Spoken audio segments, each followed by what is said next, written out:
बिस्मिल्लाहिर्रहमानिर्रहीम।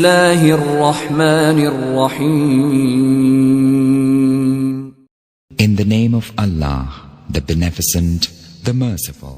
एक बुजुर्ग का वाकया है कि वो कारोबार के लिए, रोजगार के लिए एक बार किसी जंगल से गुजर रहे थे और काम के लिए घर से निकले थे। इबादत गुजार भी थे मगर ज़ाहिर रोजी भी कमानी थी। मगर अचानक उन्होंने एक मंजर देखा कि एक लोमड़ी है, बड़ी फरबा है, तरोताज़ा है और उसके हाथ पैर भी नहीं है और वो अंधी भी है। अब हैरान हो गए कि इसके पास तो ना हाथ पैर हैं, ना आंखें हैं, न देख सकती है, न चल फिर सकती है, तो ये खाती कैसे, उसके खाने का इंतजाम कैसे होता होगा। इसी शशोपंज में थे, आप बैठ गए। अचानक आपने देखा कि जमीन शक हुई और दो प्याले निकले, एक शहद का और एक दूध का। मगर आप फिर सोचने लगे कि ये प्याले तक पहुंचेगी कैसे। अब क्या हुआ कि थोड़ी देर बाद उन्होंने देखा कि करीब पहाड़ से एक सफ़ेद चेहरे वाले नूरानी बुजुर्ग वो ऊपर से तशरीफ़ लाए और अपने हाथों से लोमड़ी को ये दोनों प्याले पिलाए। फिर प्याले ज़मीन के अंदर चले गए और वो बुजुर्ग वापस जाने लगे।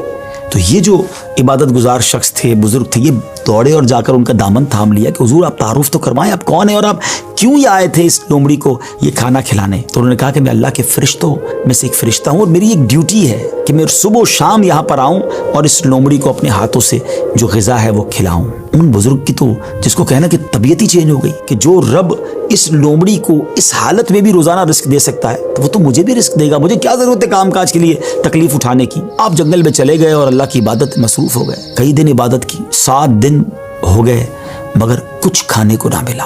भूख से बुरा हाल हो गया। अल्लाह की बारगाह में फरियाद की, मेरे मालिक मुझे भी तो कोई लुक़मा ग़िज़ा अता फरमा। अब भूख बर्दाश्त करने की ताकत नहीं है या मेरी रूह कब्ज़ कर ले। अल्लाह की तरफ से ये इरशाद हुआ, ये पैगाम मिला कि ऐ मेरे बंदे अपने हाथ से कमाओ, कसबे हलाल करना है, कोशिश करनी है, खुद भी कमाओ और मोहताजों को भी खिलाओ। जब अल्लाह करीम की तरफ से ये हुक्म मिला तो फिर उन बुजुर्ग ने क्या किया, पहाड़ से उतर गए और फिर अब तलब माश में अपने काम में लग गए, कमाने लगे। आधा खुद खाते, आधा मोहताजों में तकसीम करते। इस वाक़े से सीखने को ये मिला कि ये दुनिया आलम असबाब है।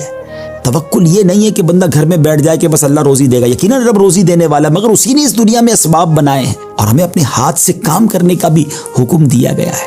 तो कोशिश करनी है। हाँ, कोशिश करके जो असबाब इख्तियार किए उसी को सब कुछ ना समझें कि चूंकि मेरी दुकान है इसलिए मुझे रिस्क मिलता है। नहीं, रिस्क जो है वो रब अज़्ज़ व जल ही अता फरमाने वाला है। राज़िक वही है, भरोसा उस पर हो, असबाब पर नहीं। लेकिन तवक्कुल को इस तरह ना समझे कोई कि जनाब अब कुछ करने की ज़रूरत नहीं है। एक बार एक सहाबी रसूल नबी पाक अलैहिस्सलाम की बारगाह में आए और अर्ज़ की हुज़ूर मेरे साथ ऊँट भी है, क्या मैं इसको बांध कर अल्लाह पर भरोसा करूँ या ऐसे ही छोड़कर रब पर तवक्कुल करूँ। तो नबी पाक अलैहिस्सलाम ने बड़ा कमाल का इरशाद फरमाया कि पहले इसको बांधो और फिर रब पर भरोसा करो। तो नाज़रीन, एक्चुअल तारीफ तवक्कुल की ये है कि हमें असबाब इख्तियार करने हैं मगर खालिक के असबाब पर भरोसा करना है। तो उम्मीद है कि बहुत सारी बातें समझ आ गई होगी। वो रब सबको रिस्क देता है, वो हमें भी देगा।